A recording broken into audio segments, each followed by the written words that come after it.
Hitchcock, but may I have a word with you? Sure. What do you want? I don't want to alarm you, but there's this strange-looking man standing in the corner, and I know he's not a part of the cast, and I don't think he's a part of the crew. So I thought I would let you know because I don't think he wants strangers wandering around the house. Where is he?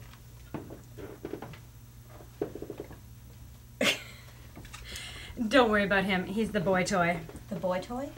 Samuel Lewis, he's Mr. Randall's flavor of the month. He's got perma-cranky syndrome. Don't worry about him. By the time your article comes out, Mr. Randall will have a new bed buddy. Ms. Arbage? Lilia? I wouldn't go near him if I were you. He's really mean and he makes people cry, and I'd hate to see him upset you. Excuse me, are you Sam Lewis? It's Samuel. Who are you? I'm Lilia Arbage from SAS Magazine. I'm interviewing the cast and crew of Psyched. They're over there. Well, actually, I was told you were in relations with Mr. Randall. I was hoping you can help me with a personal perspective, you know, the brilliant man behind the brilliant movie. When Mr. Randall is not busy making movies, he likes to fuck me. Listen, Mr. Lewis, I can see you are in a bad mood, but all I was going to ask for is 5 minutes of your time to answer some really simple questions. But no, I guess I can't ask you that now. I mean, it's my first chance to interview a really big movie director, and I thought everybody'd be happy to cooperate, but no, I guess I was being naive. Okay, please stop whining. I will indulge you in your little interview, but we shall have to go elsewhere. And camera boy is not allowed to come. Action. Cut.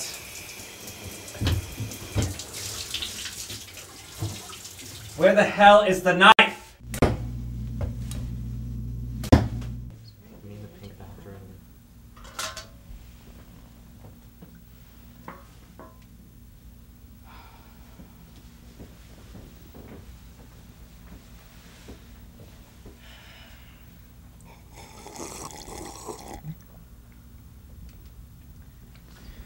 I'm sorry about my attitude before. I have trouble remaining friendly in these circus-type environments. Oh, it's quite all right. It is a pretty hectic scene. Mr. Lewis, have you ever been in any of Mr. Randall's films, or do you just come to the set to watch? I have never been in one of Brandon's films, although he does ask me daily. Camera shy? No, I am a professional actor. I simply don't like his films, and I refuse to degrade myself by being in one. Then why are you here, Mr. Lewis? Can I be honest with you? Yes. When I met Brandon 5 years ago, Wait, hold on a second. I was told that you were his boy, that your relationship just recently began. No, Miss Arbage. I am not his boy toy, flavor of the month, or new fuck buddy. Brandon and I have been living together in an honest, monogamous relationship for the past 5 years, and we have recently been discussing marriage. Then why was I told differently, or was she just guessing who you were? No, there's no guessing involved. Brandon makes sure that people think whoever he has brought to the set is his special guest. Sometimes I get to play the hustler, and other times he gets friends of ours to fill the role. Why would you go along with such a ridiculous setup? I know that it sounds absurd, but it makes complete sense. Brandon used to write brilliant scripts, and a few years ago one of them was finally bought by a big director, who shall remain nameless. Brandon and I were so excited because finally he would receive the recognition he deserved. Well, we went to the screening, and this director had taken a perfectly good script and changed it to porn, saying that the only way to reach people these days was with gratuitous sex. Brandon was appalled and completely depressed. Everyone who had seen the film now had Brandon's name synonymous with porn. So Brandon decided to play into this new persona and created the great Brandon Randall, arrogant porn director. And because he makes pornographic films, everyone just assumes that he leads a pornographic life. And that is where the need to pretend he is a slut comes in. Get it? Yeah, I think I did. That was excellent. That'll be the perfect angle for my story, Mr. Lewis. How can I ever thank you for that? You could let me see the tape? Okay.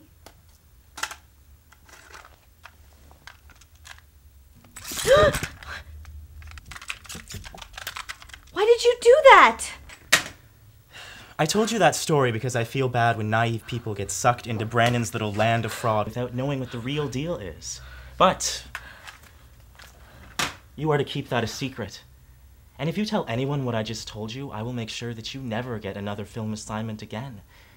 And if you don't believe I can do that, just try me. Understand, Ms. Zarbage, that this is our little secret. And you should feel so privileged to have learned about this secret that you should respect its right to remain a secret. Well, it has been a lovely interview, and you are a lovely woman. Good luck to you.